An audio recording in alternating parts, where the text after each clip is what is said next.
누르고요. 뭐 오늘 본문처럼 에스겔 48장 35절 그러면 딱 바로 화면이 떠버려요.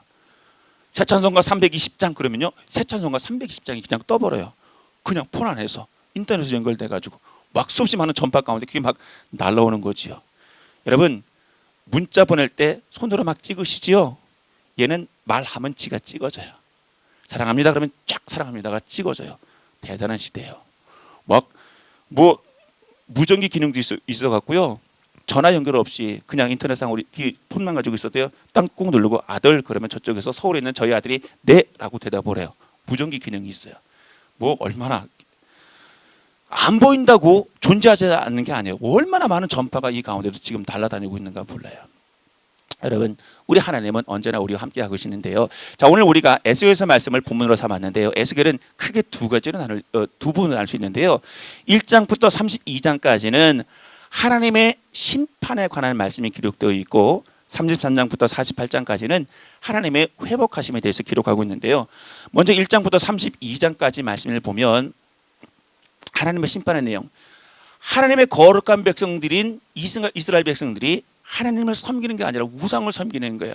그러니까 하나님께서 많은 선지자를 통해서 야 얘들아 그러면 안 돼.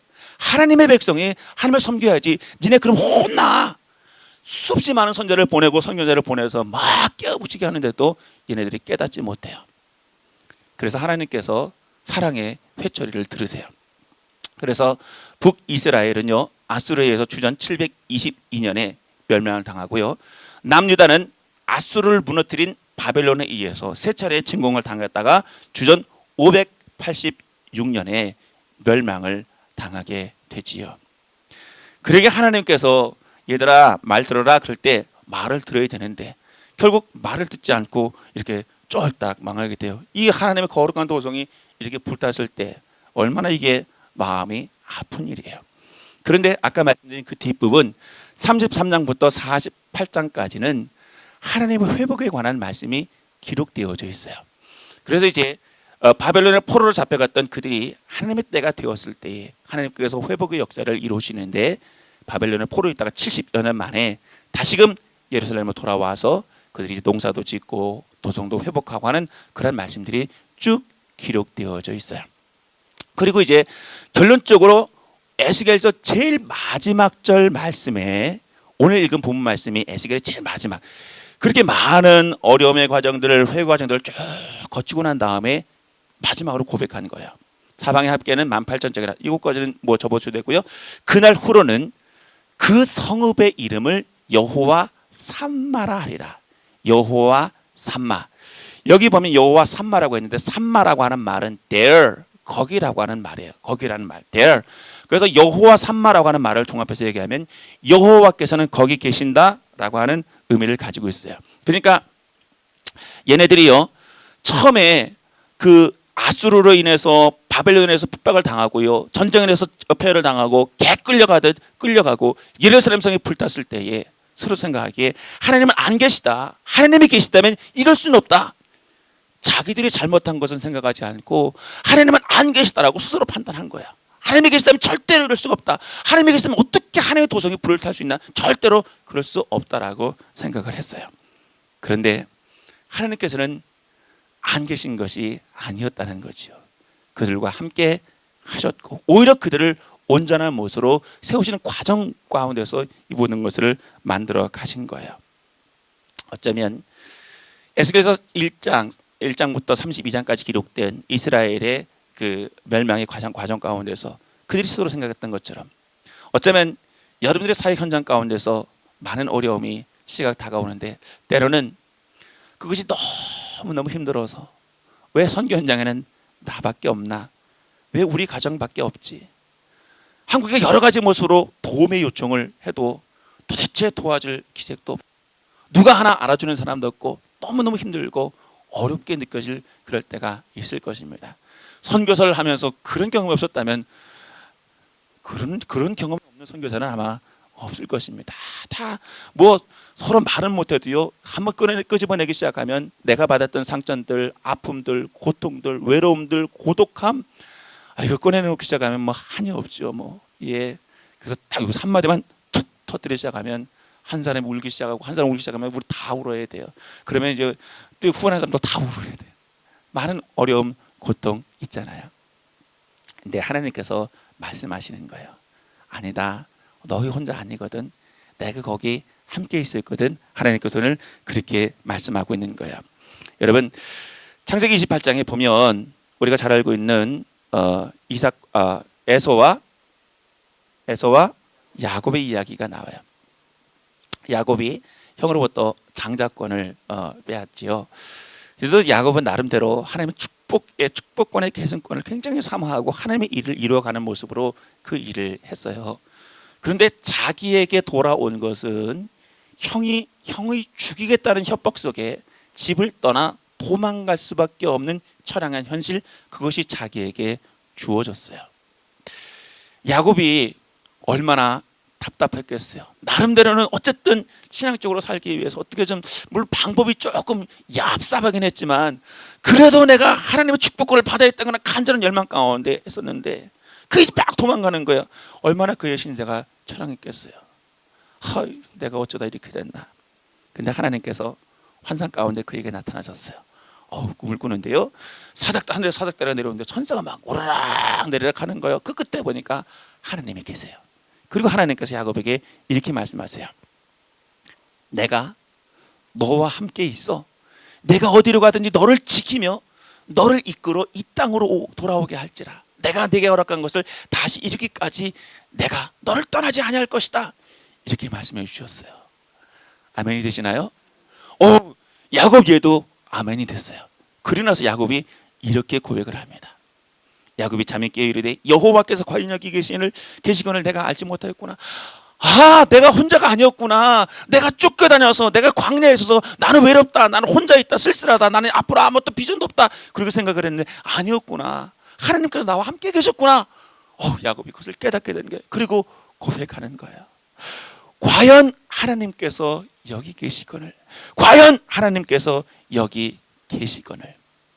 여러분, 힘들고 지칠 때 너를 사랑한다, 내가 너와 함께한다 하는 하나님의 음성 가운데서 이런 고백이 꼭 여러분들의 고백이길 바랍니다.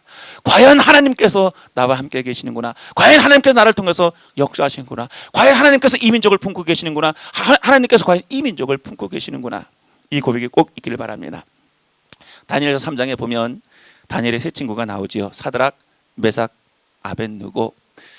얘네도 역시 억울한 일을 당했지요. 나름대로는 자기 신앙을 지키기 위해서. 그래서 그렇게 신앙을 잘 지켜나갔다면, 우리가 이론적으로 생각하는 하나님이라면 딱 그렇게 해서 딱 지켰으면, 그러면 불에 들어가기 전에 딱 지켜서 뭔가를 역사를 이루어줘야 되는데 억울하게 풀무불 속에 들어가게 되지요. 사드락, 메삭, 아벳느고가 풀무불 속에 들어갈 때 심정이 어땠을 것 같아요? 생각해보면 물론 그들이 끝까지 죽으면 죽으라는 믿음을 지켰기 때문에 잘했겠지만, 한편 생각해보면 이상하다, 이거 뭔가 역사가 나타나야 되는데 왜 안 나타나지? 내가 불에 들어가면 안 되는데 큰일 났다, 내가 내가 한번 숙일 걸 그랬나? 어쩌면 별의별 생각이 들을지도 모르겠습니다. 그런데 그들이 불에 들어갔을 때 놀라운 역사가 나타났지요. 분명히 3명이 들어갔는데 가보니까 3명이 아닌 거예요. 밖에서 왕이 보고 이렇게 고백을 합니다.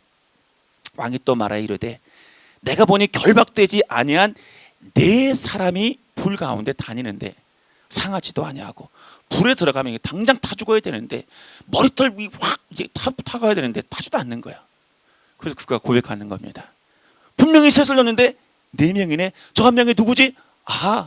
저건 하나님의 천사구나. 이방 왕이 그것을 고백하게 되는 거예요. 이제 여러분들 사회 가운데 이런 모습이 꼭 나타날 줄 믿습니다. 저 사람은, 저 가정은 한 가정이라 아무것도 아닌 줄 알았는데, 저 가정은 혼자가 아니라 바로 만군의 여호와 하나님께서 함께 하시는 가정이구나. 저 선교사는 혼자가 아니라 저 선교사는 하나님께서 함께 하시는 선교사구나. 아이고, 내가 저 사람한테 까불면 큰일 나겠다. 저 사람의 사역을 도와줘야지. 저 사람 앞에 무릎을 꿇어야지. 이 말씀이 바로 그런 말씀이에요. 세상의 왕이 하나님의 역사 앞에 무릎 꿇는 장면이 기록되어져 있는 거예요. 할렐루야. 이 말씀 보고 너무너무 감사한 말씀이에요. 자, 이 부분에서 엊그제 드렸던 말씀을 점검해 볼 필요가 있는데요. 하나님께서는 우리의 기도를 들으신다고 말씀하셨지요. 그래서 지난 엊그제 말씀드린 것처럼 하나님이 그들의 고통 소리를 들으시고 하나님이 아브라함과 이삭에 세운 그 언약을 기억하사 하나님이 이스라엘 자손을 돌보셨고 하나님이 그들을 기억하셨더라. 여기 중요한 세 가지 단어가 있음을 말씀드렸어요. 첫 번째는 들으신다는 말씀이었죠. 하나님께서 우리의 길 들으시고요. 그 다음에 기억하는 거예요. 무엇을 기억하냐면 하나님께서 우리에게 언약하신 것들을 기억해요. 그리고 나서 돌보시는 하나님이세요. 한 군데 출애굽기 3장을 살펴보면요, 여호와께서 이르시되 내가 애굽에 있는 내 백성의 보통을 분명히 보고 그들이 그들의 감독자로 말미암아 부르심을 듣고 그 근심을 알고, 여기도 보면 보고 듣고 알고, 보고 듣고 알고. 어떻게 보았겠어요? 함께 계시니까 보는 거예요. 어떻게 알겠어요? 함께 계셔서 그 마음의 고통을 아시니까 그 마음의 고통을 아시는 거예요. 우리 하나님은 그런 하나님임을 성경은 말씀을 하고 있어요. 우리 하나님은 여호와 삼마의 하나님, 거기 계신 하나님. 여러분들이 캄보디아에 있으면 캄보디아에도 계시고요, 말레이시아에 계시면 말레이시아에 계시고요, 바탐에 있으면 바탐에도 있고요, 어디든지 계시는 하나님이심을 성경을 이렇게 기록하고 있어요. 미국에 한 이제 중년 부부가 살고 있었어요. 중년 부부가 살고 있었는데 그 아내가 갑자기 눈에 질병이 걸려서 할 수 없이 수술을 하게 되었는데, 수술이 되는 과정 가운데서 잘못돼서 눈이 실명을 하게 되었어요. 마음의 상처가 너무 컸지만 이 애는 그래도 기운을 차리고 그래도 다니던 직장을 계속 다니게 되었어요. 그 남편이 실명한 아내를 이렇게 함께 동행을 하고 같이 버스 타고 회사를 데려다주고 그렇게 잘 지냈는데, 어느 날 남편이 매정하게 이렇게 얘기하는 거야. 난 당신과 같이 다니는 게 지겹다, 힘들다, 너 이제 혼자 가라, 나 못 도와주겠다. 남편이 이러고 나온 거야. 그 아내의 상처가 얼마나 컸겠어요. 그리고서 그래, 네가 안 도와주면 나 혼자 가지, 뭐 그동안도 뭐 그렇게 다녔는데 다녀보지 뭐. 그렇게 해서 이제 혼자 다니기 시작했어요. 그동안 남편이 도와줘서 어쨌든 가긴 했지만 혼자 가려니까 두렵고 다니더니 가다 보니까 막 힘들고 넘어지고 막 다치고 막 그런 거 이제 쭉 있다가 이제는 그 길이 막 이제 익숙해지고 혼자 다닐 수 있게 되었어요. 그렇게 다니던 2년여가 지났을 때 그 여인이 탄 버스 기사가 아주머니는 참 행복하시겠어요? 라고 얘기를 하는 거야. 무슨 소리냐고 그랬더니 당신의 남편이 하루도 빠짐없이 당신과 함께 동행하고 당신 앉은 뒷자리에 앉아서 당신 내릴 때 같이 내려서 회사에 들어갈 때 빠이빠이 손을 흔들고 돌아서는 거 혹시 아셨나요? 라고 얘기를 했다는 거예요. 그러니까 이 남편이 자기 아내가 실명을 했는데 자기가 도움을 받아서 살 수 있지만 꼭 자기가 잘못되면 자기 아내가 혼자 살아갈 수 없으니까 혼자 살아갈 수 있도록 옆에서 도와주는 일을 했다는 거죠. 굉장히 감명적인 이야기였어요. 우리 눈에 보이지 않는다고 하나님께서 안 계시는 것이 아닙니다. 내 사역의 현장이 힘들다고 하나님께서 안 계신 것이 아니지요. 내 사역이 고통스럽다고 하나님께서 안 계신 것이 아닙니다. 여호와 삼마, 하나님은 언제나 거기 계시고요, 언제나 우리와 함께 하십니다. 누가복음 24장에 보면 엠마오로 가는 두 제자의 이야기가 나오지요. 얘네들이 예수님께서 돌아가시고 난 다음에 야, 이제 우리의 사역은 끝났다. 내가 예수님 한 번 보고 여태까지 살아왔는데 예수님 돌아가셨으니 내가 무슨 희망이 있겠나. 아이고, 내가 잘못 믿었나 보다 생각하고 낙심해서 엠마오로 가죠. 근데 그때 누가 함께 하셨죠? 예수님이 함께 하셨어요. 그런데 안타까운 것은 그들이 주님께서 함께 하심에도 불구하고 눈이 가려져 그인 줄 알아보지 못하거늘, 주님께서 함께 계셨음에도 불구하고 그들이 바라보지 못했다는 거죠. 그러나 우리는 하나님께 사랑하는 백성이고 우리가 무릎 꿇는 자리에 나가는 이상 영안이 열려지고 영안이 열리는 가운데 우리와 함께 하시는 하나님을 반드시 보게 될 줄로 믿습니다. 한 가지 글을 여러분들에게 소개하고 말씀을 마칠까 하는데요, 나는 믿는다라고 하는 제목의 글인데요, 이 글은 독일의 어느 집의 지하실에서 발견된 글이에요. 근데 이 집은 이 어떤 배경이냐면 히틀러의 유태인 학살을 피해서 그 독일 사람의 집에 숨어 살던 사람이 그 벽에다 쓴 글이에요. 이렇게 기록되어 있습니다.